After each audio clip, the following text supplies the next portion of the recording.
ආදරණීය දරුවනේනි අපි මීට ප්‍රථම පාඩම් පරිච්ඡේද දෙකකින්ම 13 වන පාඩම් මේකකයේ වන මෙහෙයුම් කළමනාකරණයට අදාළ විභාග ප්‍රශ්න ගණනාවක් සාකච්ඡා කළා පළවෙනි ප්‍රශ්න පත්‍රයට අදාළව. එනම් වාස්තවික අභ්‍යාස යොමු වන පළවෙනි ප්‍රශ්න පත්‍රය තුලින් යොමු වෙන බහුවර්ණ ප්‍රශ්නවලට පිළිතුරු ලිවීමේ තාක්ෂණය සහ අත්දැකීම ඔබට මැනවින් ලබා දෙන්න අපි මේ ප්‍රශ්න සාකච්ඡාව ආරම්භ කළා.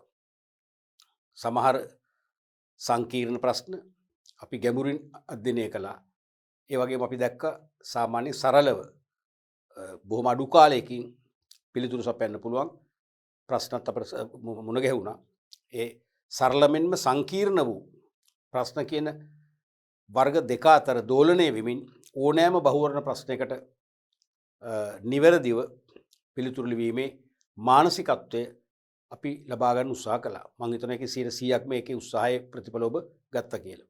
අපි අද පාඩම් පරිච්ඡේදයෙන් තවදුරටත් 2007 විභාග වර්ෂයේ සිට ඉදිරියට යොමු වෙච්ච විභාග ප්‍රශ්න සාකච්ඡා කරලා බහුවර්ණ සම්බන්ධයෙන් කිසියම් ව්‍යාකූලතාවයක් තියෙනවා නම් බහුවර්ණ ප්‍රශ්නවලට ප්‍රවේශ වීම සහ පිළිතුරු අතර සැසඳීමක් කර නිවැරදි පිළිතුර තෝරා ගැනීම සම්බන්ධයෙන් කිසියම් හෝ ව්‍යාකූලතාවයක් තියෙනවා නම් එවැනි ව්‍යාකූලතාවයන් පවා අපි බැහැර කරගෙන නිවැරදිව විභාගයට පිළිතුරු ලියන්න අවශ්‍ය ශක්තිය ලබා ගන්න උත්සාහ කරමු. මුලින්ම 2007 විභාගයේදී යොමු වෙච්ච ප්‍රශ්නයක් බොහෝ නිෂ්පාදන ව්‍යාපාර සිය ගබඩා පිරිවැය අඩු කර ගැනීමට යොදා ගන්නා ප්‍රචලිත ක්‍රමයකි. බොහෝ ව්‍යාපාරිකයෝ තමන්ගේ ගබඩා පිරිවැය අඩු කරගන්න යොදා ගන්න ප්‍රචලිත ක්‍රමයක්. ඒ කියන්නේ මොකක්ද? එකක් සමච්ඡේදන විශ්ලේෂණය, ABC විශ්ලේෂණය, JIT ක්‍රමය නැත්නම් just in time system කියන ක්‍රමය, තත්ත්ව පාලන ක්‍රමය, CAD ක්‍රමය, computer aided design ක්‍රමය. ඒ කියන්නේ පරිගණක ආධාරක නිර්මාණ ක්‍රමය. මේක කිසිම සම්බන්ධයක් නැහැ නේ. පස්වෙනි එකේ කිසිම සම්බන්ධයක් නැහැ. පරිගණක ආධාරක නිර්මාණ ක්‍රමයේ තියෙන නිෂ්පාදනයේට. තේරුණාද? ඒකම තත්ත්ව පාලනය. තත්ත්ව පාලනයක් තියෙන නිෂ්පාදනයේට. ඒකත් අවශ්‍ය නැහැ. මේ වගේම ඒකත් අපිට අවශ්‍ය නැහැ. ඊළඟට JIT ක්‍රමය. මොකද කියන්නේ? JIT එක තමයි මේකේ උත්තරේ. මේක සරල ප්‍රශ්නයක්. ජපානයේ විසින් නූතන කළමනාකරණ ලෝකය එකලු කරන්න මෑත කාලේ නව කළමනාකරණ ශිල්පීය ක්‍රම කීපයක්ම හඳුන්වා දුන්නා. එයින් එකක් තමයි JIT ක්‍රමය. ඒ කියන්නේ තොග අවශ්‍ය වේලාවට ලබා ගැනීම. just in time තොග අවශ්‍ය වේලාවට ලබා ගැනීම කියන ශිල්පීය ක්‍රම. ඒකත් එක්තරා කලාවක්, ආර්ට් එකක් නේ. ඒ කියන්නේ අපි අමුද්‍රව්‍ය නම් අමුද්‍රව්‍ය කලින් අරගෙන ගබඩාවල රැස් කර තබන්නේ. නිෂ්පාදන ක්‍රියාවලිය සිදුවන අවස්ථාවේදීම අවශ්‍ය අමුද්‍රව්‍ය ගෙන්ව ගන්නවා. ඊට පෙර අපි සැපෙවුම් දාමයක් හදාගෙන තියෙන්නේ. සප්ලයි චේන් එකක්. ඒ කියන්නේ අපට අවශ්‍ය අමුද්‍රව්‍ය සපයන සැපෙවුම් කරුවොත් එක්ක සාකච්ඡා කරලා ඒගොල්ලන්ගේ නියදි පරීක්ෂා කරලා මිල සම්බන්ධ එකගතාවයකට ඇවිල්ලා ප්‍රවාහන ක්‍රමය ගැන තීන්දුවකට ඇවිල්ලා අපි ගිවිසුමකට එළඹිලා තියෙනවා. දිනකට සතියකට ආදි වශයෙන් අවශ්‍ය අමුද්‍රව්‍ය ප්‍රමාණය ඒගොල්ලෝ අපි ඇනවුම් කළ වහම ඉල්ලීමක් කළ වහම සපයන බවට. ඒක තමයි සප්ලයි චේන් එක කියන්නේ, සැපෙවුම් දාමේ කියන්නේ. ඒ අනුව අපි සමහරට දුරකථන ඇමතුමක් දීපු ගමන් අපට ඒගොල්ලෝ අමුද්‍රව්‍ය වෙනවා. එක්ක ඊමේල් පණිවිඩයක්, විද්‍යුත් තැපැල් පණිවිඩයක් යවුසෙනින් අපිට ඒගොල්ලෝ ද්‍රව්‍ය වෙනවා. කෙලින්ම ඒක නිෂ්පාදනාගාරයේ නිෂ්පාදන ක්‍රියාවලියට භාජනය කරනවා. තියාගන්නේ. ඒතර ගබඩාවක් ඕනේ නැහැ. ගබඩා කරන්න ඕනේ නැහැ. තොග පවත්වාගෙන යාමේ නැත්නම් රඳවා ගැනීම වියදම් නැහැ. ඇනෝම් පිරය විතරයි තියෙන්නේ. තේරුණානේ? බෝලට ඒක හරි. ABC විශ්ලේෂණය. ABC විශ්ලේෂණය කරගන්න බෑනේ. ABC විශ්ලේෂණය අපි ගන්නේ ගබඩාවට තොග ලැබුණට පස්සේ ඒ ගබඩාවේ තොග විධිමත්ව පවත්වාගෙන යාමේ ශිල්පී ක්‍රමයක් වශයෙන් තමයි මේක පාවිච්චි කරන්නේ. ගබඩාවට තොග ලබා ගත්තට පසුව ගබඩාවේ පවතින තොග විධිමත්ව පවත්වාගෙන ගිහිල්ලා ආරක්ෂාකාරීව පවත්වාගෙන ගිහිල්ලා අවශ්‍ය වෙලාවට තොග නිකුත් කිරීම සඳහා අනුගමනය කරන තොග පාලන ශිල්ප ක්‍රමයක් තමයි ABC කියන්නේ. එහෙනම් එතන ගබඩාවක් තියෙනවා. ගබඩා පිරුව අඩු වෙන්නේ නැහැ. ඒක ගන්නත් බෑ. ඊළඟට සමච්ඡේදන විශ්ලේෂණයත් ගන්න බෑනේ. ඒ කියන්නේ ඒකෙන් අදහස් කරන්නේ ලාභ නොලබන නිමවුම් ප්‍රමාණය. එතන ලාභ නොලබන පොයින්ට් එකට ලක්ෂයට අදාළ නිමවුම් ප්‍රමාණය. ඒතර ඒකෙන් ගබඩා පිරුව අඩු කරගන්න සම්බන්ධයක් නැහැ. එහෙනම් පැහැදිලිවම පිළිතුර කීයද? තුන්වෙනි එක. උත්තරේ තුන්වෙනි එක.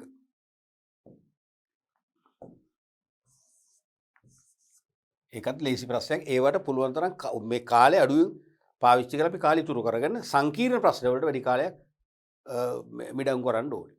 ඒතර අපිට ප්‍රශ්න 30ම පේපර් එකේ ලැබෙන බහුවර්ණ 30ම නිවැරදිව කරලා ලකුණු 30ම ලබා ගන්න පුළුවන්. ඊළඟට 29 වෙනි ප්‍රශ්නේ නැව් ගුවන් යානා පාලම් තැනීම සඳහා බොහෝ විට යොදාගෙන නිෂ්පාදන ක්‍රමයකින්. ඔන්න 2007 ආපු ටිකක් සංකීර්ණ නෙවෙයි ව්‍යාකූල වූ ප්‍රශ්නයක්. ව්‍යාකූල වූ ප්‍රශ්නයක් 2007 පේපර් එකේදී. අපි බලමු වෙයි කියලා. නැව් ගුවන් යාන පාලම් කියන්නේ සුළු පරිමාණ නිෂ්පාදනයක්ද මහා පරිමාණද? පැහැදිලිව මහා පරිමාණ නිෂ්පාදනයක්නේ. කුඩා උරුවක් නැත්නම් කුඩා මේ අපි කියන්නේ ඔය ලී කොට එකතු කරලා හදන්නේ පාරුවක් ඒ වගේ එකක් නෙවෙයි මේක මහා පරිමාණයි නැවක් කියන එකනේ. ඒ වගේම ගුවන් යානයක් කො මහා පරිමාණය පාලමක් මහා පරිමාණයි. එතකොට ඒකට දාගෙන ක්‍රමය තමයි කාර්ය නිෂ්පාදනය, කාණ්ඩ නිෂ්පාදනය, ප්‍රවාහ නිෂ්පාදනය, ක්‍රියාවලි නිෂ්පාදනය, මහා පරිමාණ නිෂ්පාදනය. මොකක්ද වඩා හරි උකට? කාර්ය නිෂ්පාදනය ගන්න බෑ. ඒ කියන්නේ ඇනෝම කාර්ය කියන්නේ ඇනෝමනු නිෂ්පාදනය කිරීමනේ. ඒ කියන්නේ පාලම මෙන්න මේ වගේ පාලමක් හදන්න කියලා කවුරුත් ඉල්ලන්නේ නැහැනේ. රජයෙන් නම් හදන්නේ රාජ්‍ය නිර්මාණ හා සංවර්ධන සංස්ථාවෙන් තමයි පාලම් තනියම බාරව ඉන්නේ. ඒ සංස්ථාව පාලමක් මුලින්ම ඩිසයින් කරනවා. පාලම් සැලසුමක් හදලා ඒ සැලසුම අනුව මේ සංස්ථාවම හදනවා. ඒතර සංස්ථාවෙන් මහජනතාව ඉල්ලන්නේ නැහැනේ. මහජනයා වශයෙන් අපි ඉල්ලනවා මෙන්න මේ වගේ පාලමක් හදන්න. හරිද? අවශ්‍යතාවයමද මේ පාලම අකුලන්න පුළුවන් වෙන්න ඕනේ. පෙඩෙස්ට්‍රියන් රෝඩ් එකක් නැත්නම් මගීන්ට ගමන් කරන වෙනම පොඩි පාලම් තීරුවක් අවශ්‍යයි කියලා අපි ඉල්ලුවොත් රාජ්‍ය නිර්මාණ හා සංවර්ධන සංස්ථාව හැදුවොත් අන්න කාර්ය නිෂ්පාදනය. මෙතන එහෙම වෙන්නේ නැහැනේ. සංස්ථාවම සැලසුම හැදුවා සංස්ථාවම නිර්මාණය කළා. මේක කාර්ය වැරදි. ඇනුමත නිෂ්පාදනයක් නෙවෙයි. කාණ්ඩ නිෂ්පාදනයක් නෙවෙයිනේ. එක පාලමක් හදන්න ගියාම පාලම් කීපයක් හදනවද? එහෙම පිස්සුවක් නැහැනේ. ඒක කරන්න බෑනේ කාටවත්. ඒකත් හරියන්නේ නැහැ. ප්‍රවාහ නිෂ්පාදනය නෑනේ. ප්‍රවාහ නිෂ්පාදනය වෙන්නේ එක මහා පරිමාණ නිෂ්පාදනයක් තමයි. රේඛීයව ගලා යන කාර්යස්ථාන කීපයක් තියෙනවා. රේඛීයව ගලා යන කාර්යස්ථාන කීපයක් තියෙනවා. එක් කාර්යස්ථානයකට නැත්නම් ප්‍රථම කාර්යස්ථානයට යෙදවුම ඇතුළත් කරලා වෙනසකට භාජනය කරලා ඊළඟ කාර්යස්ථානට ගමන් කරනවා. ඔය බෝලට පටි මගින් තමයි ගමන් කරන්නේ. බෙල්ට් මගින් සම්බන්ධ කරලා තියෙන්නේ. ඒ කාර්යස්ථානයේනුත් යම් එකතු කිරීමක් කරලා ඊළඟ කාර්යස්ථාන ගමන් කරලා අවසාන කාර්යස්ථානෙන් අවසන් නිමවුමක් වශයෙන් එළියට එනවා. ඒතර එහෙම දෙයක් පාලමේදී වෙන්නේ නැහනේ. පාලම හදන්නේ යම් තැනක නම් ඊට කිලෝමීටර් දෙකක් විතර ඈත ඉඳන් එක එක වර්ක් පොයින්ට් නැත්තම් කාර්යස්ථාන හදලා පාලම මෙතනට එනවද? එහෙම වෙන්නේ නැහනේ. මෙතන වෙන්නේ පාලම හදන ස්ථානයට සියලුම සම්පත් නිෂ්පාදන සම්පත් සිමෙන්ති ගල් කම්බි වැලි වැනි භෞතික සම්පත් ඒ වගේම යන්ත්‍ර උපකරණ මෙවලම් වැනි භෞතික සම්පත් අවශ්‍ය පුහුණු හා නුපුහුණු ශ්‍රමය කියන මානව සම්පත් වැනි සියලු සම්පත් ඒක රාශී කරලා ඒක වැඩ බිමක් බවට පෙරලාගෙන වර්ක් සයිට් එකක් වැඩ බිමක් බවට පෙරලාගෙන එතන තමයි පාලමිති කරන්නේ. මහා පරිමාණ නිෂ්පාදනය එහෙනම් මොකද්ද? ඒක ස්ථාවර ස්ථානීය පිරියත. ස්ථාවර ස්ථානීය පිරියත. මේකේ නියම උත්තරේ ස්ථාවර ස්ථානීය පිරියත. මේක නියම උත්තරේ ස්ථාවර ස්ථානීය පිරියත. ඒක තමයි හරියන්නේ.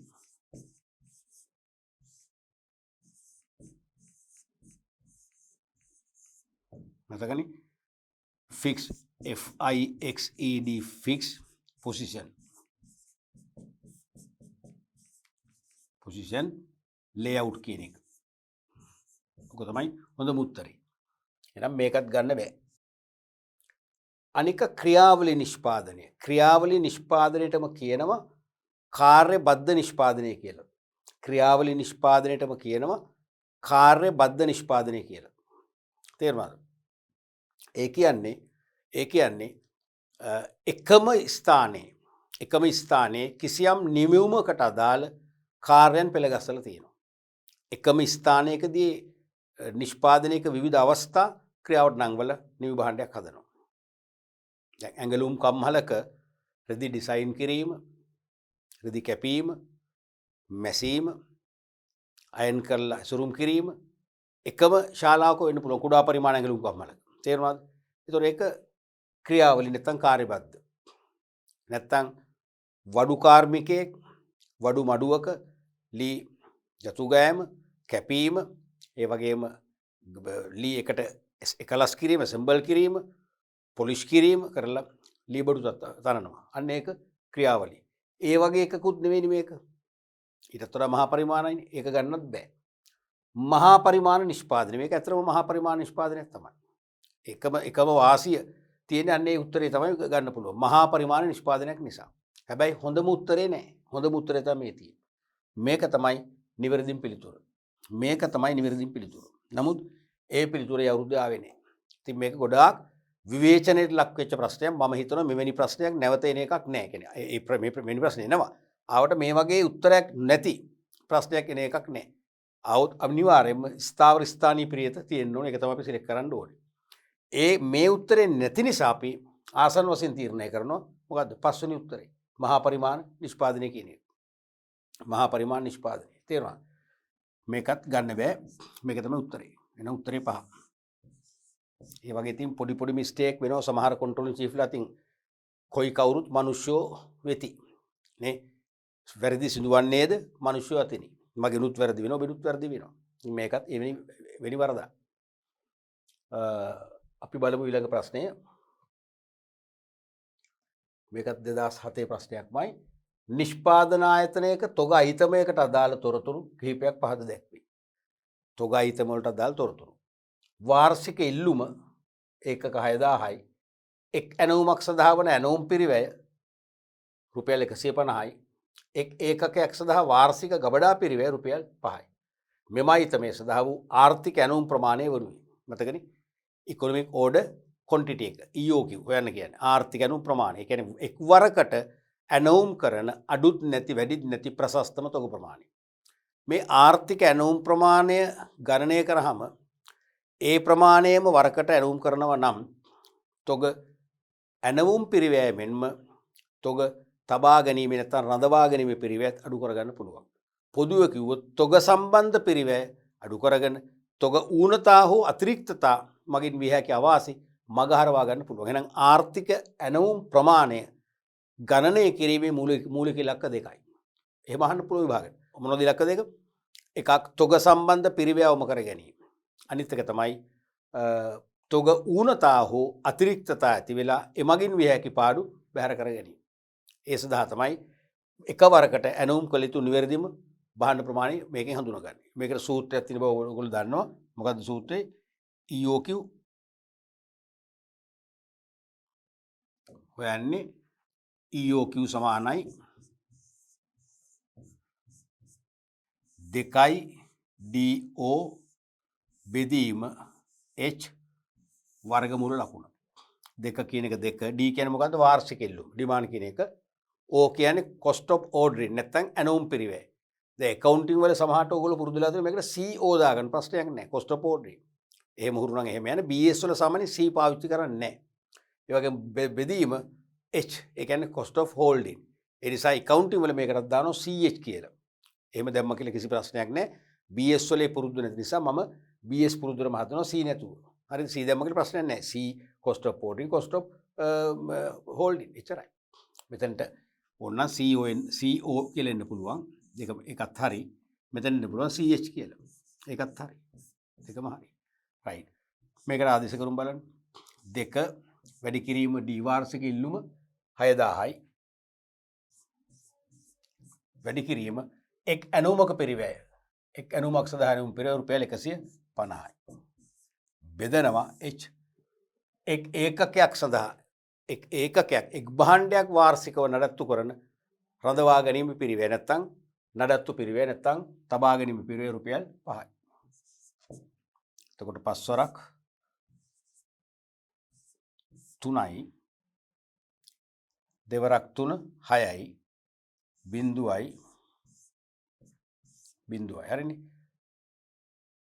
දෙවරක් 3 6යි 6 වරක් බිඳුවයි 6 වරක් බිඳු 3යි 6 වරක් 6යි 36යි 3,60,000ක් වෙනවා වර්ගමූල ලකුණු සමග.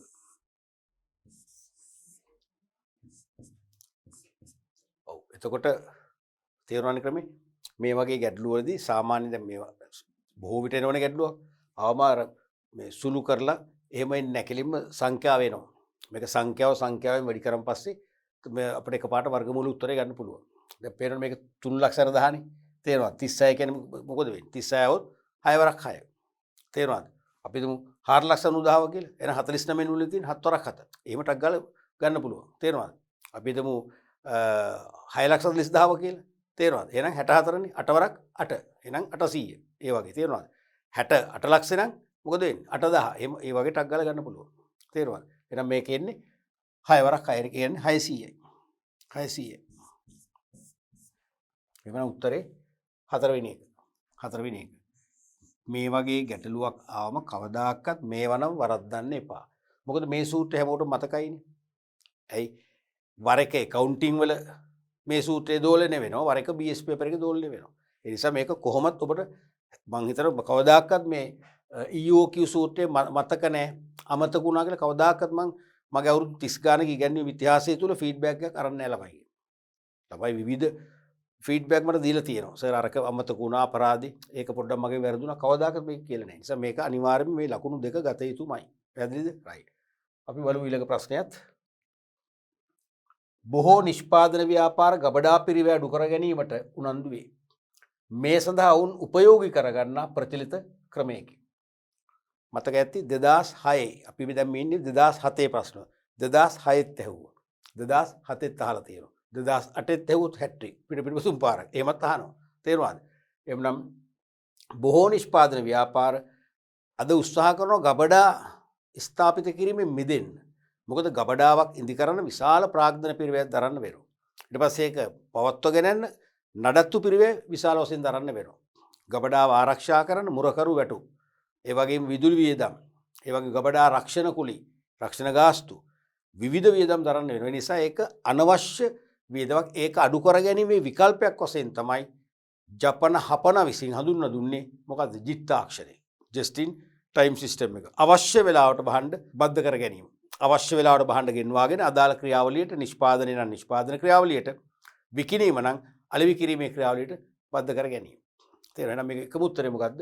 JIT ක්‍රමය. එතකොට ගබඩා පිරිවැය අඩු කරගන්න පුළුවන් සම්පූර්ණයෙන්. අවශ්‍යම නම් පුංචිම ගබඩාවක් තියාගත්ත මේක හදිස්සියකට ආයුධ උපකරණ මේවලම් විතරක් රැස් කර තබන්න. භාණ්ඩ රැස් කරන් තබන්න ඕනේ නැහැ. JIT ක්‍රමය මතකද දෙපැත්තක් තියෙනවනේ. එකක් අමුද්‍රව්‍ය කෙලින්ම නිෂ්පාදන අවස්ථාවේදීම ගෙන්නගෙන නිෂ්පාදන ක්‍රියාවලියට බද්ධ කරගන්න. නිමි භාණ්ඩ ගබඩා කරන්නේ නැහැ නිපදවුවන් පස්සේ නිමි භාණ්ඩත් කෙලින්ම නිෂ්පාදනයේ නිම කළ වහාම තොගවැල දුන් හෝ බෙදාහැරීමේ නියෝජිතයන් අතර පත් කරලා වෙළඳ පොළ ගෙන යන සලස්වනවා. එතනත් ඒ දෙකම JIT ක්‍රමය ගබඩා පිරිවැය අඩු වෙනවා. එහෙනම් උත්තරේ අනිත් එකක්වත් බලන්න ඕනේ මේකේ JIT ක්‍රමය උත්තරේ 4. උත්තරේ 4. ඉස්සෙල් එකෙත් 4 දාවේ 4. ඉස්සෙල් එකෙත් 4 මේකෙත් 4 වෙන්න පුළුවන්ද? එහෙම වෙන්න පුළුවන්. සමහර ළමයි එහෙම හිතනවනේ.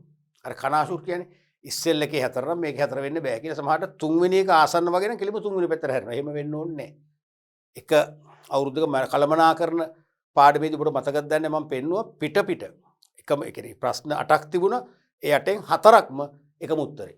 ඒ ප්‍රශ්න 8න් 4කම තිබුණේ අපි 3 වෙනි උත්තරේ කියලා 4ම 3 වෙනි උත්තරේ. ප්‍රශ්න 4කම. එහෙම වෙන්න පුළුවන්. right. එතකොට එහෙනම් උත්තරේ 4. අපි ඊළඟ ප්‍රශ්නේ බලමු. නිෂ්පාදන ආයතනයක තොගයිතමයකට අදාළ තොරතුරු කීපයක් පහත දැක්වේ. වාර්ෂික ඉල්ලුම ඒකක 20000යි. එක් ඇනෝමක පිරිවැය රුපියල් 160යි. එක් ඒකකයක වාර්ෂික ගබඩා පිරිවැය රුපියල් 10යි. මෙම අයිතමේ සඳහා වූ ආර්ථික ඇනෝම් ප්‍රමාණය වනුයේ. ඒ කියන්නේ EOQ ඉකොනොමික් කෝඩ් ක්වොන්ටිටි එක. මතකනේ මේකේ සූත්‍රය EOQ සමානයි 2D O බෙදීම H වර්ගමූල ලකුණ. මේක අපි ආදේශ කරගෙන ගියොත්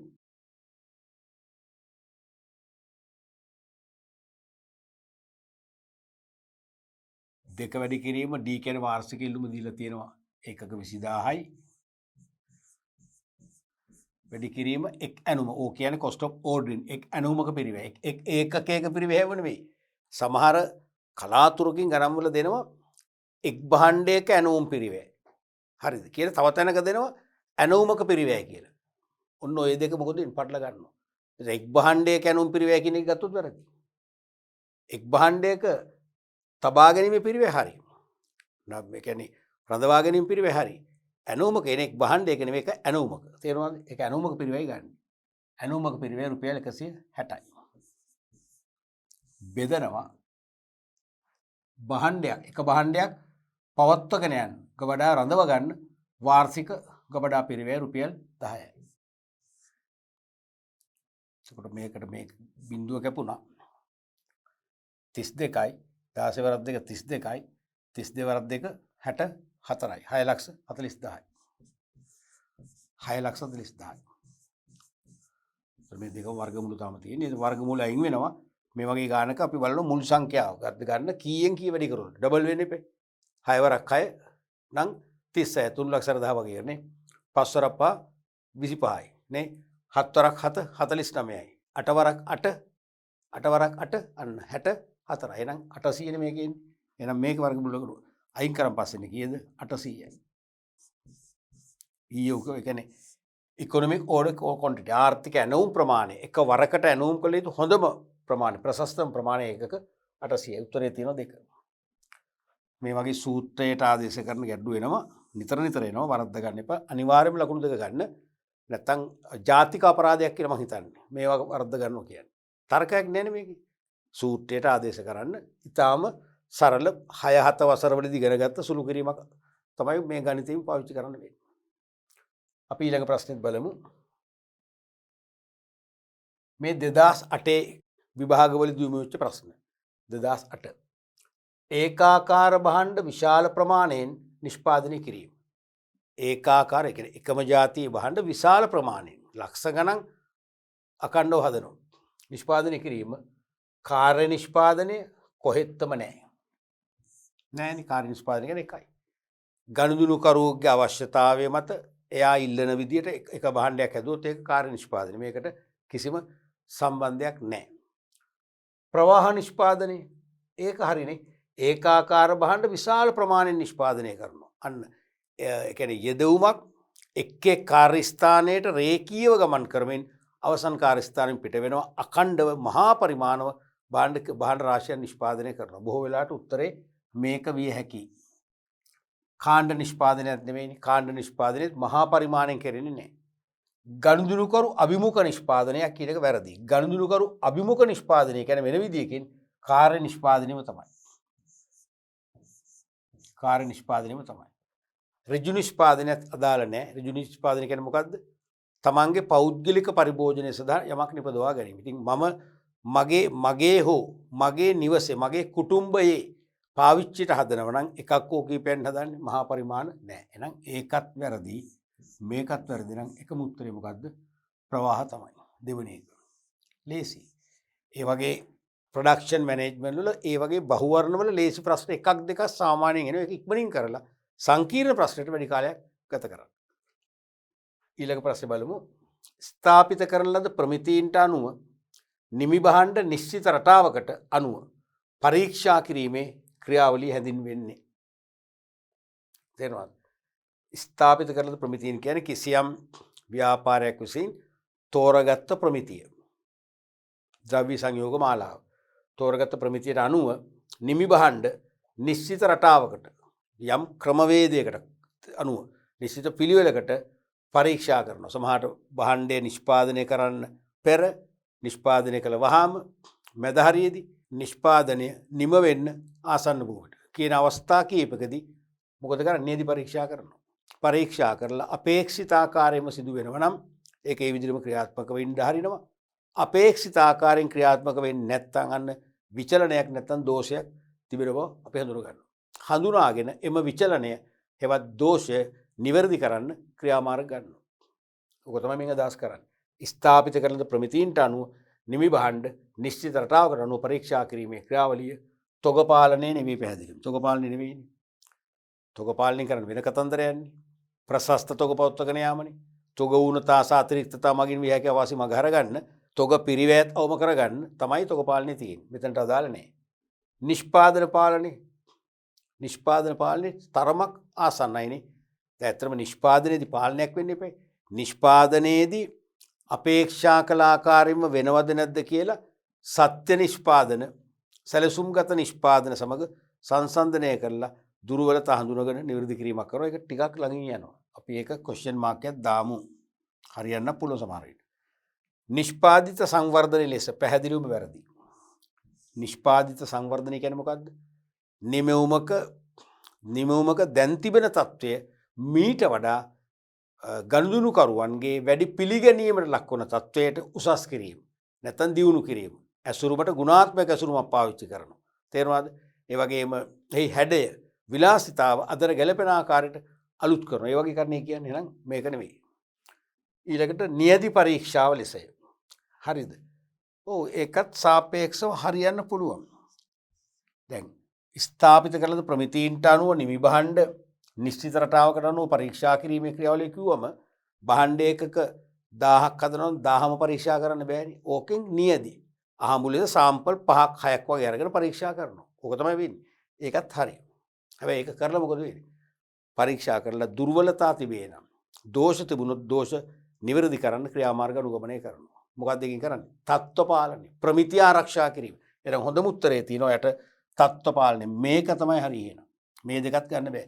තත්ත්ව පාලනය නොතිබුණා නම් අපිට නිෂ්පාදන පාලනය හෝ නියදි පරීක්ෂාව කියන දෙකෙන් එකකට යන්න වෙනවා. නමුත් හොඳම උත්තරේ තියෙනවා. හොඳම උත්තරේ තියෙනවා. තේරුණානේ? උත්තරේ මොකක්ද? 5. ඒකත් අපහසු නෑ, ප්‍රශ්න ලේසි. මේ ප්‍රශ්නෙන් ඔබට තව ප්‍රශ්නයක් නිර්මාණය කරන්න බැරිද? පුළුවන්. මොකද්ද? ඒ තමයි ස්ථාපිත කරලද ප්‍රමිතීන්ට අනුව නිමි භාණ්ඩ නිශ්චිත රටාවකට අනුව පරීක්ෂා කර යම් යම් දුර්වලතා තිබේ නම් ඒවා ඉවත් කිරීමට කටයුතු කිරීම. කිව්වනම් මොකක්ද උත්තරේ? ඒවා ඉවත් කිරීමට කටයුතු කිරීම කිව්වනම් අනිවාර්යයෙන්ම නිෂ්පාදිත සංවර්ධනය. එහෙනම් අපිට ගන්න වෙන්නේ නිෂ්පාදිත සංවර්ධනයයි. තේරුණානේ? රයිට්. ඊළඟට අපි බලමු 2009 වසරේ විභාග ප්‍රශ්න 2009. සියල්ලන්ටම එක නිෂ්පාදිතයක්. සියල්ලන්ටම එක නිෂ්පාදිතයක්. one for all. නිෂ්පාදනය කිරීම හැඳින්විය හැක්කේ. සියල්ලටම එක නිෂ්පාදිතයක් නිෂ්පාදනය කිරීම හැඳින්විය හැක්කේ. මොකක්ද? කාර්ය නිෂ්පාදනය, job production ලෙසේ වැරදි. කාර්ය නිෂ්පාදනය කියන්නේ යම් පුද්ගලයෙක්ගේ අවශ්‍යතාවයට එයාගේ ඇනවුමට අනුව නිෂ්පාදනය කිරීම. එතකොට එයාට විතරයි ඒක, හැමෝටම නෑ. one for all කියන්නේ මුළු රටේ සියලු පුරවැසියන් ඉලක්ක කරලා හදන්නේ හැමෝටම. තේරුණාද? ඊළඟට කාණ්ඩ නිෂ්පාදනයත් වැරදි. batch production. ඒ කියන්නේ කිසියම් පාරිභෝගික කණ්ඩායමක් ඉලක්ක කරලා ඔවුන්ගේ වුවමනා තෘප්තිමත් කිරීම ඉලක්ක කරගනිමින් ඔවුන්ට ගැළපෙන පරිදි භාණ්ඩ නිෂ්පාදනය කරොත් ඒක කාණ්ඩ. එනම් මේක ගන්න බෑ. හැමෝටම එකක් නෙවෙයිනේ. ප්‍රවාහ නිෂ්පාදනය, flow production ලෙසේ. මොකද කියන්නේ ඒක? ඒක හරි නේද? දැන් ප්‍රවාහ නිෂ්පාදනය තමයි මහා පරිමාණව සිදු කරන්නේ. එක් කාර්ය ස්ථානයකින් රේඛීයව ඊළඟ කාර්ය ස්ථාන ගමන් කරලා ඊළඟ කාර්ය ස්ථාන ගිහිල්ලා අවසන් කාර්ය ස්ථානයෙන් නිමවුමක් වශයෙන් පිට කරනවා. දැන් සබන් නිෂ්පාදනය ගත්තොත් මහා පරිමාණ කම්මලක මම දැකලා තියෙනවා. මහා පරිමාණ කම්මල් දෙකක සබන් නිෂ්පාදනය වරකට සබන් කරලා ලක්ෂයක් විතර එකපාරට හදනවා. දිනකට. එතකොට මේ ටොෆී නිෂ්පාදනයේ මහා පරිමාණ කම්මලක ඒ වගේ ලක්ෂ ගණන් හදන දවසකට. තේරුණාද? විදුලි උපකරණ ඇසෙම්බල් කිරීම, මෝටරත් ඇසෙම්බල් කිරීම නේ දහස් ගණන් කරනවා. එතකොට ඒක කරන්නේ කොහොමද? රේඛීයව ගලාගෙන යන ආකාරයට ස්ථාපිත කරලද එක් එක් කාර්ය ස්ථානයට රේඛීයව ගමන් කරමින් යදවුම් කිසියම් වෙනස්කම් වලට භාජනය වෙමින් අවසන් කාර්ය ස්ථානෙ පිට කරනවා. එහෙනම් ඒක කියන්නේ මොකද්ද? ප්‍රවාහ නිෂ්පාදනය තමයි. එහෙනම් සියල්ලන්ටම එකම නිෂ්පාදිතන්නේ one for all. දැන් ඒ කියලා සබංකටයක් ගත්තොත් මුළු ලංකාවට මෙන්න ඒ බෙදන්නේ ඒ ආයතනේ ඒ කියන සබංකටේ විතරයි. තේරෙනවද? බීම වර්ගයක් හැදුවොත් කිසියම් බ්‍රෑන්ඩ් නේම් එකක් යටතේ ලංකාවටම යන්නේ ඒ බ්‍රෑන්ඩ් එකකින් ඒ බීම වර්ගය පමණයි. 1/4. එහෙනම් ඒක එන්නේ එකම ක්‍රමයේ ප්‍රවාහ නිෂ්පාදනය. උත්තරේ 3. ඍජු මේ දෙක කියවන්න අවශ්‍ය නැහැ. ඍජු නිෂ්පාදනය කියන්නේ මොකද්ද? තමන්ගේ පරිභෝජනය සඳහා කරන නිෂ්පාදනය. ගනුදෙනු කරුවෝ කැමැත්ත මත නිපදවීම කියන්නේ මොකද්ද? ඒත් මේකමයි. මේ දෙක සමානයි. ඒත් කාර්ය නිෂ්පාදනයමයි. ඒ දෙක සමානයි. ගනුදෙනු කරුවෝ කැමැත්ත මත නිපදවීම. කස්ටමයිසේෂන් කියන එක.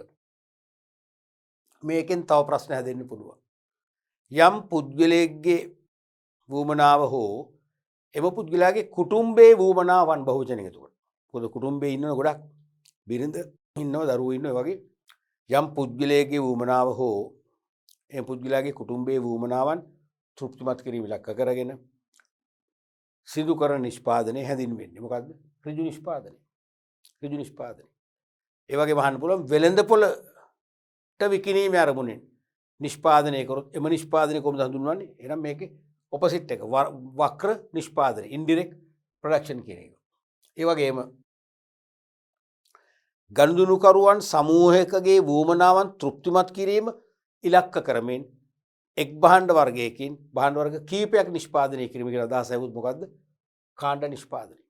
කාණ්ඩ නිෂ්පාදනය. පැහැදිලිනේ? රයිට්. ඊළඟට සමච්ඡේදන ඒකක ප්‍රමාණය ගණනය කිරීම සඳහා යොදාගත හැකි සමීකරණය කුමක්ද? සමච්ඡේදන ඒකක ප්‍රමාණය ගණනය කිරීම සඳහා යොදාගත හැකි සමීකරණය. මතකනේ? බ්‍රේක් ඉවන් පොයින්ට් එක අපි කතා කරේ. බ්‍රේක් ඉවන් පොයින්ට් එක හොයාගන්න සමීකරණය. මොකක්ද සමීකරණය? ස්ථාවර පිරිවැය බෙදනවා 10කින්. ස්ථාවර පිරිවැය බෙදනවා 10කින්. එච්චරයි. තේරෙනවද? එහෙනම් ස්ථාවර පිරිවැය මේ බෙදීම ලකුණ. දැන් මේකට මම කැමති නැහැ මේකනේ ස්ට්‍රෝක් එකක් නෙමෙයි තියෙන්නේ. බෙදීමකම අර අපි දැන් බාගෙලියක්දී උම ලියනවනේ. ස්ට්‍රෝක් එක දාලා ඒ නිසා වෙන්නේ නැති උම දාන්නේ. තේරෙනවද? නමුත් හොඳම ක්‍රමේ අර මේ බෙදීම ලකුණ ආව නම් හොඳයි. මේකට නමුත් බය ඇති කන්ට්‍රෝල් චීෆ්ලා මොකද මේක කරන්න ගියම සමහර අවුරුදුල මේක ධන ලකුණක් වශයෙන් තිබුණා. එතකොට ප්‍රශ්න පත්‍රයේ ලියද්දි ළමයිගේ වරද හදන්න සිදු වුණා. ඒක මේ ධන ලකුණත් එක්ක පැටලෙන නිසා වෙන්නේ නැති මේක දැම්මේ නැත්තේ හොඳම සංකේතය මේක බෙදීමනේ කවන්නේ. දැන් ඔකට තේරෙනවනේ. දැන් මේ යහන්නේ බ්‍රේක් ඉවන් පොයින්ට් එක හොයන ක්‍රමය දන්නවනේ සූත්‍රයේ බෙදීම තමයි එන්නේ. බෙදීම නැති නිසා මේක බෙදීම කියලා සලකන්න. කරන්න දෙයක් නැහැ. මමත් එක වෙනස් කරන්න ගියේ නැහැ. පේපර් එකේ විදිහටම ගත්තා. ස්ථාවර පිරිවැය බෙදීම විචල්්‍ය පිරිවැය මිල අඩු කළ නෑනේ. විචල්්‍ය පිරිවැය මිල අඩු කරන්නේ නෑනේ. භාණ්ඩේ විකුණුම් මිලෙන් විචල්්‍ය පිරිවැය අඩු කරනවා. ඒතකොට තමයි දායක එන්නේ. එහෙනම් ස්ථාවර පිරිවැය බෙදීම විකුණුම් මිලෙන් විචල්්‍ය පිරිවැය අඩු කරන පස්සේ තමයි දායක එන්නේ. එහෙනම් ස්ථාවර පිරිවැය බෙදීම මිල යන්න. මේ තියෙන මිල විචල්්‍ය පිරිවැය. එහෙනම් විකුණුම් මිලෙන් විචල්්‍ය පිරිවැය අඩු කරාම එනවා දායකයෙක්. තුන්වෙනි එකත් බලමු. විචල්්‍ය පිරිවැය වැරදි. ඊළඟ එක මිල ගත්තොත් කොහෙත්ම වැරදි. ඊළඟ එකත් වැරදි විචල්්‍ය පිරිවැය. එහෙනම් ස්ථාවර පිරිවැය දෙකක් තියෙනවා. මේ දෙකෙන් එකක් හරියන්නේ. මේ දෙකෙන් විචල්්‍ය පිරිවැය මිල අඩු කරන්නේ මිලෙන් විචල්්‍ය පිරිවැය අඩු කරාම තමයි දායකයෙ. එහෙනම් උත්තරේ පැහැදිලිවම 2. ඒකත් හරිම ලේසි. සූත්‍ර මතක නම් තප්පර 5න් උත්තරේ ගන්න පුළුවන්. අඩු කාලයකින් නිම කරලා ඉක්මනින්ම අමාරු ප්‍රශ්න වලට කාලේ බෙදා ගන්න. කාලේ වෙන් කර ගන්න. ඊළඟට මේ 2010 විභාගෙදී යොමු වෙච්ච ප්‍රශ්නයක්. පහත දැක්වෙන සමච්ඡේදන ප්‍රස්ථාරයේ ලක්ෂයන් නිවැරදිව සටහන් කර ඇති පිළිතුර කුමක්ද? පහත දැක්වෙන සමච්ඡේදන ප්‍රස්ථාරයේ ලක්ෂයන් නිවැරදිවද සටහන් කර ඇති පිළිතුර. එතකොට මේ පැත්තේ තියෙනවා ඒකක නිෂ්පාදනය කියලා. මේ පැත්තේ තියෙනවා පිරිවැය. එතකොට සාමාන්‍යයෙන් මේ තියෙන්නේ මොකද්ද? මේ වක්‍රය. මේ වගේ බිඳුවෙන් පටන් ගන්න මතකද? ලාභ ධාරිතා ප්‍රස්ථාරයක් කියලා පේනවනේ මේ.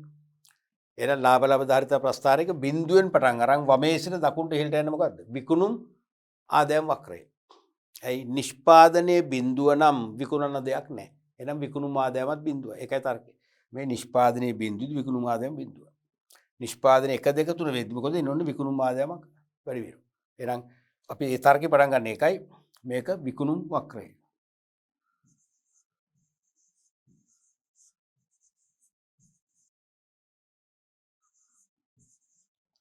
විකුණුම් වක්‍රය. ඊට පස්සේ මෙතන තියෙන මොකද්ද මේ? නිෂ්පාදනයේ බිඳුවේදීත් යම් කිසි ගාණක්. අපි දුමු මෙතන එකක 5000 කියලා 5000 දීත් මේ ගාණ.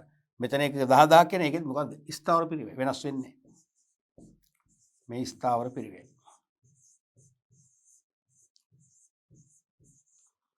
ඊට පස්සේ මේ තියෙන මොකද්ද? ස්ථාවර පිරිවැයෙන් තමයි මේ වක්‍රය පටන් ගන්න. ඒ මොකද්ද? ඒ මුළු පිරිවැය වක්‍රය. මුළු පිරිවැය වක්‍රය. හේතුව මෙහෙමනේ ඕක එන්නේ. ඕක එන කලාව මේකයි. ස්ථාවර පිරිවැය, විචල්්‍ය පිරිවැය, මුළු පිරිවැය. ඔබන ඕක හැදෙන්නේ. ස්ථාවර පිරිවැය අපි හිතමු රුපියල් 1000යි කියලා. 1000යි. මෙතන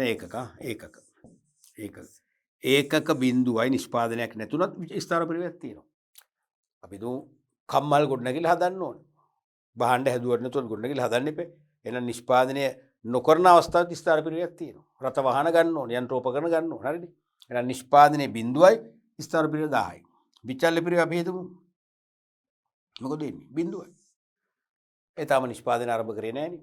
අමුද්‍රව්‍ය ගත්තොත් ඔන්න ඍජු ද්‍රව්‍ය පිරිවැය එනවා. නිෂ්පාදනය ආරම්භ කළා නිපදවන ඒකක අණුව කෑලි වැටුප් ගෙවුවොත් ඔන්න ඍජු ශ්‍රම පිරිවැය එනවා. තාම ඇවිල්ලා නැහැ නේ. එහෙනම් විචල්්‍ය පිරිවැයක් නැහැ. නමුත් මුළු පිරිවැය කී 10යි. එහෙනම් නිෂ්පාදනයේ බිඳුවේදී ස්ථාවර පිරිවැයයි මුළු පිරිවැය දෙකම එකයි. ඒක ඉරහඳ පවතින තුරු වෙනස් වෙන්නේ නැති concept එක සංකල්පය. ඉරහඳ පවතින තුරු නිෂ්පාදනයේ බිඳුවේදී ස්ථාවර පිරිවැයයි මුළු පිරිවැය දෙකම සමානයි. හේතුව විචල්්‍ය පිරිවැය නැති නිසා. එහෙමනම් නිෂ්පාදනයේ බිඳුවේදී මුළු පිරිවැය 10යි. ඒ කියන්නේ ස්ථාවර පිරිවැයමනේ. හරිනේ මේ තියෙන ස්ථාවර පිරිවැය. එහෙනම් මුළු පිරිවැය වක්‍රය නෙමෙයිද මුළු පිරිවැය වක්‍ර පටන් ගන්න එතනින්ම තමයි. නමුත් නිෂ්පාදනයේ 10 දී ස්ථාවර පිරිවැය 1000යි. අන්න විචල්්‍ය පිරිවැයක් කියනවා 100ක්. අන්න දැන් මුළු පිරිවැය 1100 වෙනවා. කොහොමද වෙන්නේ? එතෙන් පටන් මුළු පිරිවැය වැඩි වෙනවා. ඒ විචල්්‍ය පිරිවැය එකතු වෙන ස්ථාවර පිරිවැයට. පැහැදිලිනේ? ඒ නිසා මේ තියෙන පිරිවැය වක්‍රය. එහෙනම් මෙතන මොකද්ද මේ තියෙන්නේ? මේ තියෙන මොකද්ද? ලාභ සමච්ඡේදන ලක්ෂ්‍යය. මේ තියෙන ලාභ සමච්ඡේදන ලක්ෂ්‍යය. මේ ඒ කියන ලක්ෂ්‍යය තේරෙනවද? අපි ගත්තොත්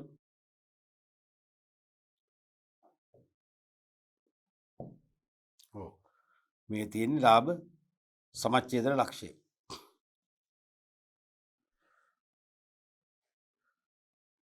හරිනේ. මේ තියෙන BP. එතකොට මේ තියෙන ලාභ සමච්ඡේදන ලක්ෂ්‍යය. මේ D කියන්නේ මොකද්ද? D කියන්නේ ආරක්ෂණ තොගය. මේ D කියන්නේ ආරක්ෂණ තොගය. මේ ආරක්ෂණ තොගය මෙන්න මේ කළු පාට ඉර තියෙන ස්ථාවර පිරිවැය වක්‍රේ එතන තියෙන මොකද්ද? අවම තොග මට්ටම. එහෙනම් ආරක්ෂණ තොගයේ උපරිමේ මට්ටම තමයි අවම තොග මට්ටම කියන්නේ. අවම තොග මට්ටමෙන් පහළ කොටස තමයි ආරක්ෂණ තොගය කියන්නේ. හරිද? ඊළඟට මේ C කියන්නේ මොකද්ද? C කියන්නේ මොකද්ද? ඒකේ මොනවද කියවෙන්නේ? මෙන්න මේ කොටසේ මොනවද කියවෙන්නේ? මේ තියෙන්නේ ස්ථාවර පිරිවැය, මේ තියෙන්නේ මුළු පිරිවැය වක්‍රය. මොකද්ද ඒ කියන්නේ? ඒකෙන් මොකුත් කියවෙන්නේ නැහැ. ඒකෙන් පෙන්වුම් කරන්නේ කිසියම් ඒකක ප්‍රමාණයක පිරිවැයක් පමණයි. B කියන එකේ මොකද B කියනේ පෙන්වුම් කරන්නේ? B කියන එකේ තියෙන අදහසක්. අපි තුමු මෙතන ඒකක අපි හිතමු තියෙන 7500 කියලා.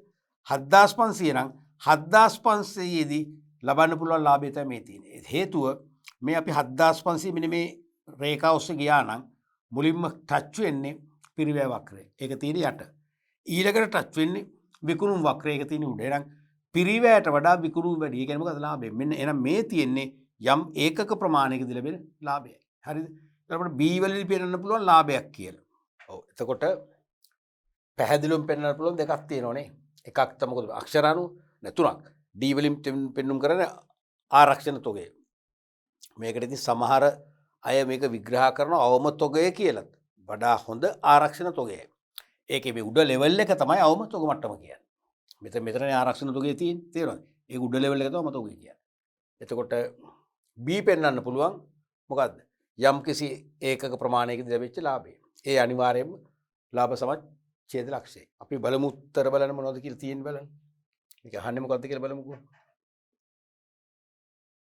ඒ සමච්ඡේදන ලක්ෂ්‍යයලු. D විචල්්‍ය පිරිවැය හරිද ඒක? හරිනේ. ඒ සමච්ඡේදන ලක්ෂ්‍යය හරි. D විචල්්‍ය පිරිවැය නෙවෙයිනේ. එක්ක ආරක්ෂණ තොගේ නැත්නම් අවම තොගේ. එහෙනම් එක ගන්න බෑ.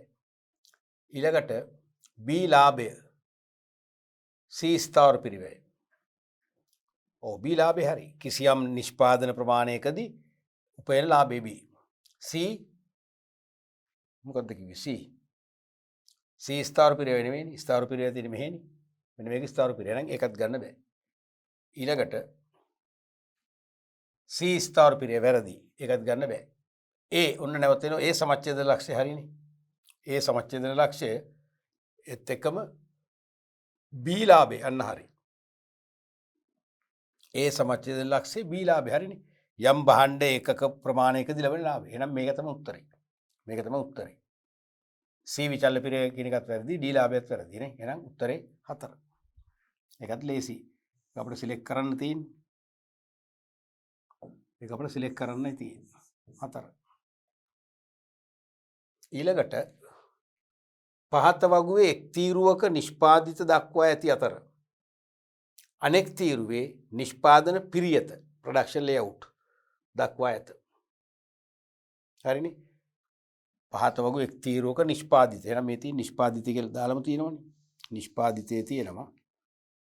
අනිත් තීරුවේ නිෂ්පාදන පිරියත ක්‍රමයේ දීලා තියෙනවා. අනිවාර්යයෙන් මේක අහන වෙත් ගැලපීමනේ. ඔව් එක් එක් නිෂ්පාදිතය සඳහා වඩාත්ම ගැලපෙන නිෂ්පාදන පිරියත දැක්වෙන කාණ්ඩය තෝරන්න. වඩාත්ම ගැලපෙන. ඔව්. බලමුකෝ. මෝටර රථ වලට මොකද්ද ගැලපෙන්නේ? ස්ථාවර ස්ථානීයද ක්‍රියාවලියද නිෂ්පාදිත පිරියත. දැන් මුලින්ම තේරෙනවනේ මේ තුන. ස්ථාවර ස්ථානීය පිරියත කියන්නේ අර අපි කතා කරේ ෆික්ස්ඩ් පොසිෂන් ලේඅවුට් කියලා එකක්. Fixed position layout. ඒ කියන්නේ මහා පරිමාණ නිමවුමක් බිහි කිරීමේදී අවශ්‍ය සියලු නිෂ්පාදන සාධක නැත්නම් යෙදවුම්. අපි හිතමු ගොඩනැගිල්ලක් ඉදි කරන ස්ථානයක් නම් සිමෙන්ති ගල් වැලි යකඩ ඒ වගේම සේවක සම්පත සීලුම් සම්පත් ඒ ගොඩනැගිල්ල හදන වැඩ බිමට වර්ක් සයිට් එකට එක්රැස් කරලා තමයි නිෂ්පාදනය කරන්නේ. ඒක තමයි ස්ථාවර ස්ථානීය කියන්නේ. ක්‍රියාවලි පිරියත කියන්නේ කාර්යබද්ධ පිරියත කියන එකනේ.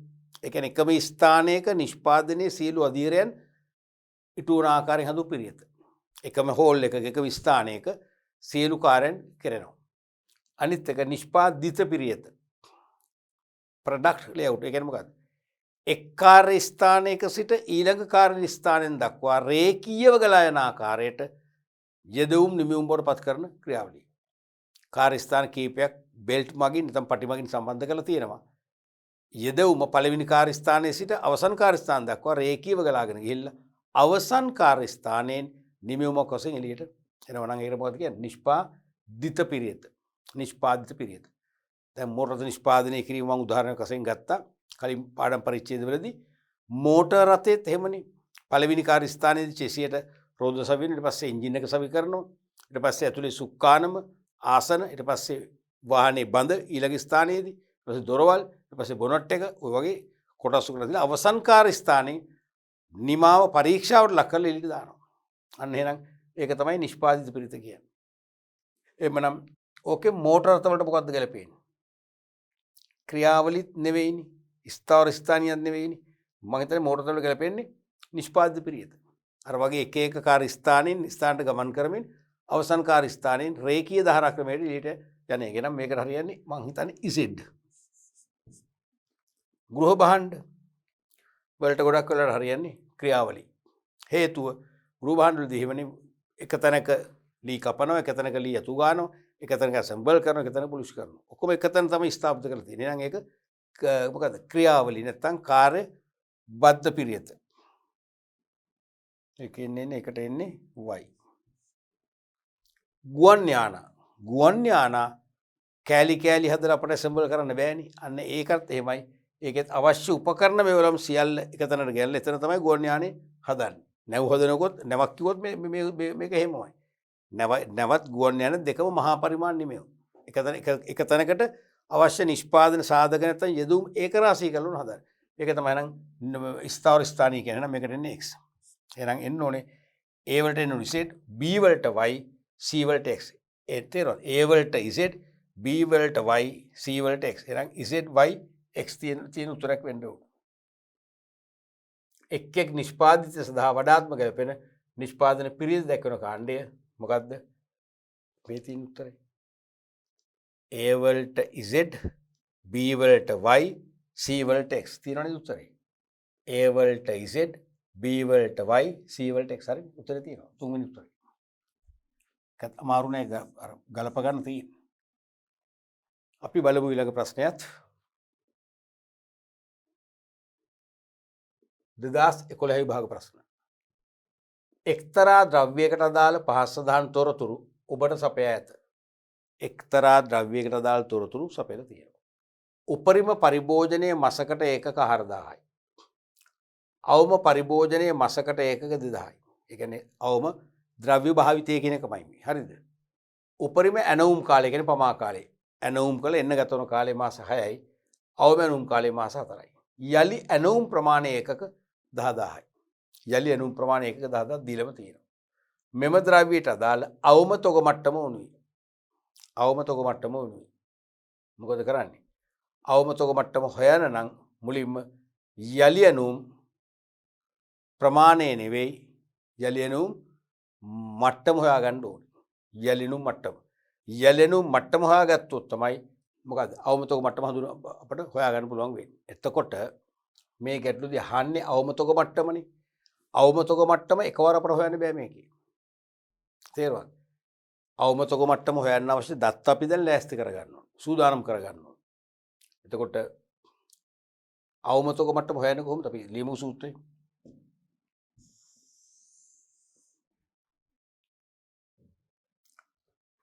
අවම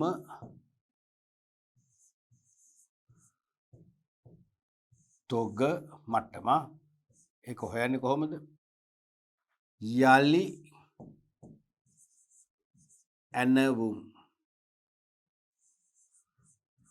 තොග මට්ටම අඩු කරනවා අවම තොග මට්ටමේදී ගන්න නිතරම ඇවරේජ් එක සාමාන්‍ය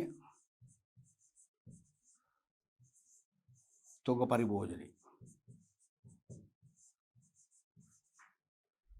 වැඩි කිරීම සාමාන්‍ය ප්‍රමා කාලය.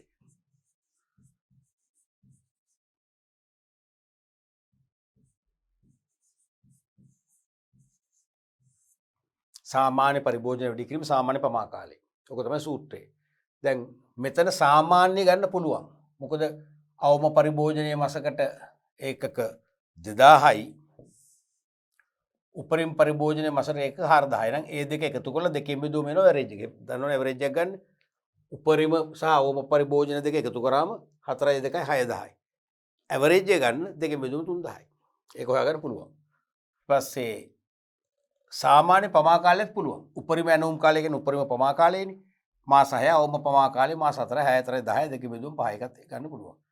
යලි ඇනවුම් ප්‍රමාණය දීලා තියෙනවා. ඒක අනවශ්‍ය ඒක අපිට වෙනදට අවශ්‍ය නැතු එකක් දීලා තියෙන අපි අමාරු දාන්න. මොකද සමහරට අපි පුරුද්දට යලි ඇනවුම් මට්ටම වෙනුවට යලි ඇනවුම් ප්‍රමාණය ගන්න පුළුවන්.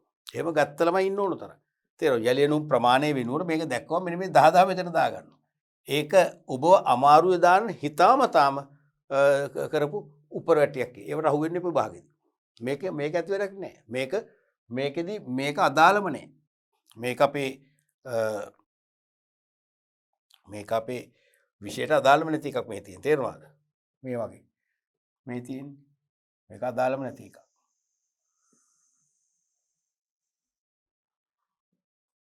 මම හයිලයිට් කරපු එක අදාළම නෑ අපිට. මොකද මේක දෙන්නෙම දැන් අර යලි ඇනවුම් මට්ටම යලි ඇනවුම් ප්‍රමාණය එක වගේනේ. මේක අර හතර වැරදි එතකොට. අපිට උඩ යලි ඇනවුම් තොග මට්ටම හොයා ගන්නවා. තේරුණාද? එතකොට ඒක හොයාගත්තොත් මේ සූත්‍රයේ ආදේශ කරන දේ විස්තර තියෙනවා. නැත්නම් මේක විතරයි. එහෙනම් යලි ඇනවුම් තොග මට්ටම හොයන්නේ කොහොමද? යලි ඇනවුමක් කරන්න වෙන්නේ තොග උපරිම අඩු වුණාමනේ. එහෙනම් ගන්නවා උපරිම තොග පරිභෝජනයයි උපරිම පමා කාලය.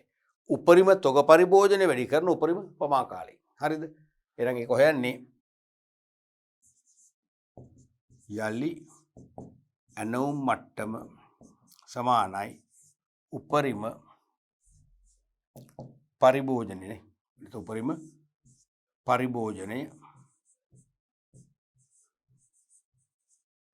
වැඩි කිරීම උපරිම පමා කාලය. මේකෙන් එනවා එළු මට්ටම. එහෙනම් උපරිම පරිභෝජන ඒකක 4000යි. වැඩි කරනවා උපරිම ඇනවුම් කාලයක පමා කාලේ මාස 6යි. එහෙමනම් 6 වරක් 4 24000යි. මොකද්ද 24000? යලි ඇනවුම් මට්ටම. යලි ඇනවුම් මට්ටම මේකයි. දැන් පුළුවන්. දැන් මේකනේ අපිට නැතුව තිබුණේ. දැන් මේකට අපිට ආදේශ කරන්න පුළුවන්. හරිනේ.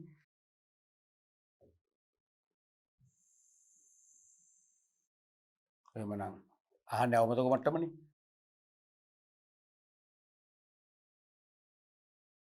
අවමතක මට්ටම සමානයි යලි ඇනවුම් මට්ටම අඩු කිරීම සාමාන්‍ය පරිභෝජනය. සාමාන්‍ය පරිභෝජනය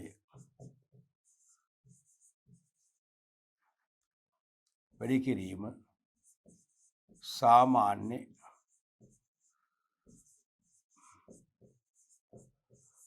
පමා කාලේ. දැන් ආදේශ කරමු. එන යලෙනු මට්ටමට එනවා කීයද 24000. අපි හොයාගත්තා. මතකනේ කොහෙන සූත්‍රේ යලෙනු මට්ටම නිතරම යලිත් ඇනෝමක් කරන්න වෙන්නේ තෝක අඩු වුණාම. එන උපරිම වශයෙන් අඩු වුණාම. මෙහෙම මතක තියාගන්න.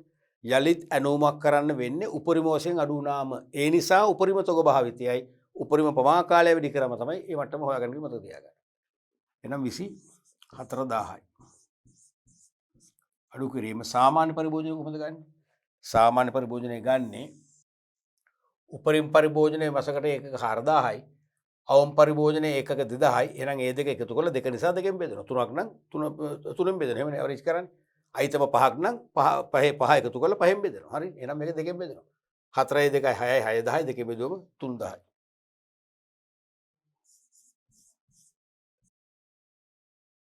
ඒ වගේම සාමාන්‍ය ප්‍රමා කාලය. සාමාන්‍ය ප්‍රමා කාලය මම නිතරම තියෙන අවමතෝගේදී අපි ගන්න සාමාන්‍ය ඇවරේජ් එක. හරිද? මාස 6 උපරිම මාස 4 අවම. දෙක එකතු කරලා 10යි දෙකෙන් බෙදුවම 5යි. ඇවරේජ් එක 5යි. එහෙනම්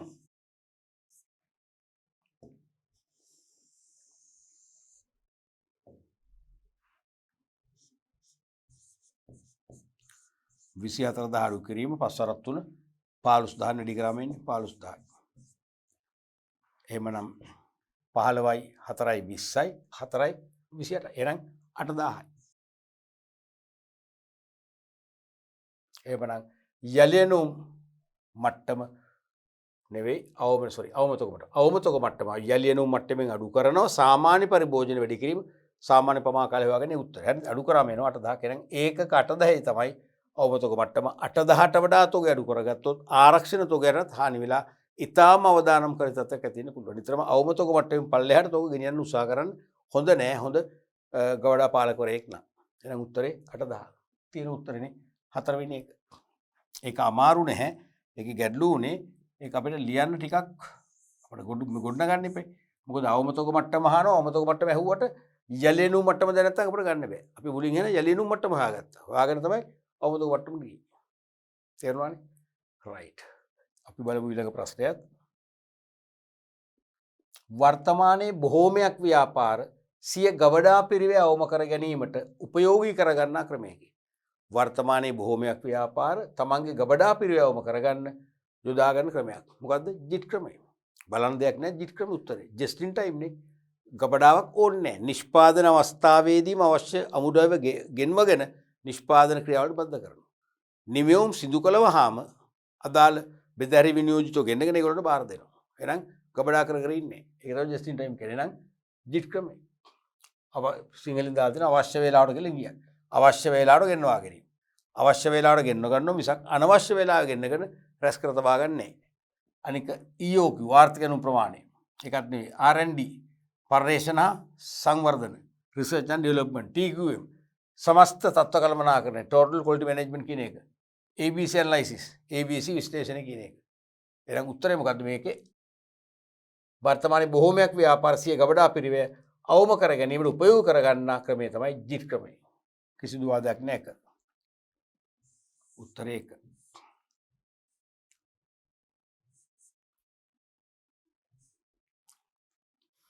අපි බලමු ඊළඟ ප්‍රශ්නෙත්. ඉදිකිරීමේ ආයතනයක් මහල් ගණනාවකින් යුක්ත සුවිශාල ගොඩනැගිල්ලක් ඉදිකිරීමේ කොන්ත්‍රාත්තුවක් ලබාගෙන ඇත. ඉදිකිරීමේ ආයතනයක් මහල් ගණනාවකින් යුක්ත සුවිශාල ගොඩනැගිල්ලක් තට්ටු ගොඩනැගිල්ලක් කොන්ත්‍රාත්තුවක් ලබාගෙන ඇත. මෙම ඉදිකිරීම සඳහා වඩා උචිත පිරියද. එහෙනම් මේ කොන්ත්‍රාත්තුව කරන්නේ මේගොල්ලන්ට අපි කියන්න ඕනේ මේ ඉදිකිරීමට වඩාත්ම උචිත පිරියත වර්ගය මොකක්ද? මහල් කීපයකින් යුත් සුවිශාල ගොඩනැගිල්ලක් නම් දැවැන්ත නිෂ්පාදනය තැන් තැන් වල කරන්න බෑ. එතනට ඔක්කොම ගේන්න ඕනේ. තේරුණා? සිමෙන්ති වැලි ගල් කම්බි සේවක සම්පත් සියලු උපකරණ මෙවලම් ගෙනල්ලා එතන වැඩ බිමක් බවට පෙරලාගෙන එතනින් ඉඳන් උන් හදන්නේ. නම් මේකට ගැලපෙන්නේ මොකද්ද? උචිතම පිරියද තමයි ස්ථාවර ස්ථානීය පිරියද කියන එක. මේ තියෙන්නේ ස්ථාවර ස්ථානීය පිරියද. දැන් ක්‍රියාවලි පිරියද ගන්න බෑ.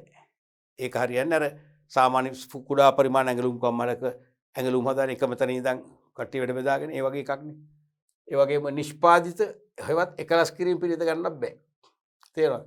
මොකද මේකෙදි මේ නිෂ්පාදන වේගයෙන් කරන්න බෑ. මේකෙදි වෙන්න පුළුවන් පළවෙනි කාර්ය ස්ථානයේ සිට අවසන් කාර්ය ස්ථාන දක්වා රේඛීයව ගලා යමින් එක් කාර්ය ස්ථානයේදී යෙදවුම් කිසියම් වෙනසකට ලක් කරලා යම් වටිනාකම් රාශියක් එකතු කරලා වඩා අගනා කියන භාණ්ඩය බවට පත් කරනවා. එහෙනම් ඒක ගන්නත් බෑ. කුටි පිරියත කොහෙත්ම මේකට අදාළ නැහැ. ස්ථාවර ස්ථානීය මේකට අදාළයි. අදාළ නේ. ඒකෙම උත්තරේ කිව්වේ. ඇයි මේකට ලේසි අවශ්‍ය භෞතික හා මානව සම්පත් එක වැඩබිමට ගෑල් එතන ඉඳන් නිෂ්පාදනය කරන එක. හරිද? කාර්යබද්ධත් මේකට අදාළ නැහැ. කාර්යබද්ධයි ක්‍රියාවලිය කියන්නේ මේ දෙකම එකයි. එහෙනම් දකින්න කාර්යබද්ධ ක්‍රියාවලිය කියන්නේ මේ දෙකම එකයි. එපමණ උත්තරේ 4. අපි බලමු ඊළඟ ප්‍රශ්නෙත්.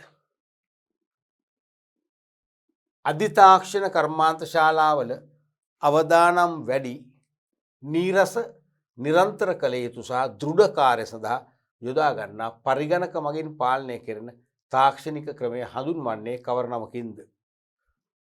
අධිතාක්ෂණ කර්මාන්ත ශාලාව කියන්නේ තාක්ෂණයේ මොනවද ප්‍රාග්ධන සූක්ෂම ක්‍රම යාන්ත්‍රික සූක්ෂම ක්‍රම බහුලව පාවිච්චි කරනවා. ශාලාවල අවදානම් වැඩි අනික නීරස ඒකාකාරී නිරන්තර කළ යුතු සහ දෘಢ කාර්ය hard work සඳහා යොදා ගන්නා පරිගණක මගින් පාලනය කරන තාක්ෂණික ක්‍රමය.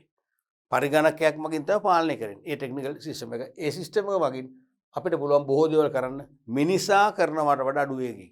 මොකද එකක් පරිගණක ආධාරක නිර්මාණ කරන CAD එක computer aided design අනිත් එක පරිගණක අංකිත පාලනය computer numerical control system CNC අනිත් එක නම්‍යශීලී නිෂ්පාදන ක්‍රමය flexible manufacturing system ඊළඟ එක පරිගණක සමෝදානික නිෂ්පාදනය computer integrated manufacturing අනික රොබෝ ක්‍රමය robotics කියන එක. මොකද්ද වඩා හරි? අධිතාක්ෂණ කර්මාන්ත ශාලාවල අවදානම් වැඩි. ඒ වගේම නීරස පුද්ගලයෝ වශයෙන් කරනොත් ඒක නීරසයි. එකම දෙන්නේ කරන්නේ. අනික නීරස නිරන්තර කළ යුතු සහ දෘಢ කාර්ය. අධිතාක්ෂණ කර්මාන්ත ශාලාවල අවදානම් වැඩි නීරස නිරන්තර කළ යුතු නිරන්තරයෙන්ම කරන්න ඕන කළ යුතු දෘಢ කාර්ය සඳහා ඒ කියන්නේ hard working යොදා ගන්නා පරිගණක මගින් පාලනය කරන කියොත් තේරෙන්න ඕන පරිගණක මගින් පාලනය කෙරෙන තාක්ෂණික ක්‍රමය මොකද්ද? රොබෝටික් තාක්ෂණය තමයි. රොබෝ ක්‍රමය. රොබෝ තමයි හොඳම උත්තරේනේ. රොබෝ. පස්වෙනි උත්තරේ. රොබෝ. පැහැදිලිනේ? ඒක ලේසි. දැන් මේවට අහු වෙන්න එපා. පරිගණක ආධාර නිර්මාණ ක්‍රමය අහු වෙන්න එපා. මේකට ප්‍රශ්න ගොඩන ගන්න ඕන තව ඔයගොල්ලන්ට. ඔබට පුළුවන් ගොඩන ගන්න පරිගණක වැඩසටහන් සහිත නැත්නම් පරිගණක වැඩසටහන් උපයෝගී කරගනිමින් භාණ්ඩවල මෝස්තර නිර්මාණය කිරීම. අන්න මොකද පරිගණක ආධාරක නිර්මාණ ක්‍රමය. ඊළඟට අහන්න පුළුවන් පරිගණක වැඩසටහන් සහිත මෙවලම් යොදාගෙන නිෂ්පාදනයක මොනවද? දුර්වලතා හොයාගන්න. හොයාගෙන ඒව නිවැරදි කරන පිළියම දෙනවා. මොකක්ද ඒ කියන්නේ? පරිගණක අංකිත පාලනය. තේරුණාද? ඒ කියන්නේ කම්පියුටර් ප්‍රෝග්‍රෑම් එකෙන් යන්ත්‍රාගාරිතයන්ට හසුරුවනවා. අනික නම්‍යශීලී නිෂ්පාදන ක්‍රමය. ෆ්ලෙක්සිබල් කියන එක ෆ්ලෙක්සිබල් මැනුෆැක්චරින් සිස්ටම්. ඒ කියන්නේ වරින් වර මිනිසාගේ රුචිකත්වයේ වෙනස් වීමට සමගාමීව නිෂ්පාදන ක්‍රම මොකද කරන්නේ? වෙනස් කරගන්න බලනවා කාලෙන් කාලට. පරිගණක සමෝදානික නිෂ්පාදනය කියන්නේ සිම් කියන්නේ කැම් කැඩ් වල එකතු. කැම් කැඩ් වල එකතු. පරිගණක ආධාර නිර්මාණ ක්‍රමයයි පරිගණක ආධාර නිෂ්පාදන ක්‍රමයයි. දෙක එකවද කරාම තමයි සිම් වරන් තියෙන්නේ. Computer ඉන්ටග්‍රේටඩ් manufacturing. රොබෝත් ක්‍රමය කියන්නේ අර පුද්ගලෙක් මිනිසාගේ මිනිස් මොලේට කරන්න බැරි දේ මේ මොලේට කරන්න පුළුවන්. හැබැයි මෙයාට ප්‍රෝග්‍රෑම් එක දෙන්න ඕනේ. අවශ්‍ය සිග්නල් එක දෙන්න දුන්නම තමයි ඕන දෙයක් කරන්න පුළුවන්. ඔන්න වගේ උත්තර පහක් තියෙනවා. පහෙන් හරියන්නේ මොකද්ද? රොබෝ තාක්ෂණය. ඔව් ආදරණීය දරු දැරියනි අපි අදත් මේ පාඩම් පරිච්ඡේදයෙන් 13 වන එකකේ මෙහෙයුම් කළමනාකරණට අදාළ මෙතෙක් ආපු විභාග ප්‍රශ්න ගණනාවක් සාකච්ඡා කළා. සමහර ඒවා ගැඹුරු ප්‍රශ්න, සමහර ඒවා ව්‍යාකූල ප්‍රශ්න. ඒ ගැඹුරු ව්‍යාකූල සමහර ඒවා සරල ප්‍රශ්න. ඒ තුනටම අපි අවශ්‍ය මඟ පෙන්වීම කළා. අපි ඊළඟ පරිච්ඡේදයෙනුත් මේ වගේම විභාග ප්‍රශ්න ඔස්සේ ඔබට අවශ්‍ය දැනුම ලබා ගන්න අත්වලක් වෙන්න බලාපොරොත්තු වෙනවා.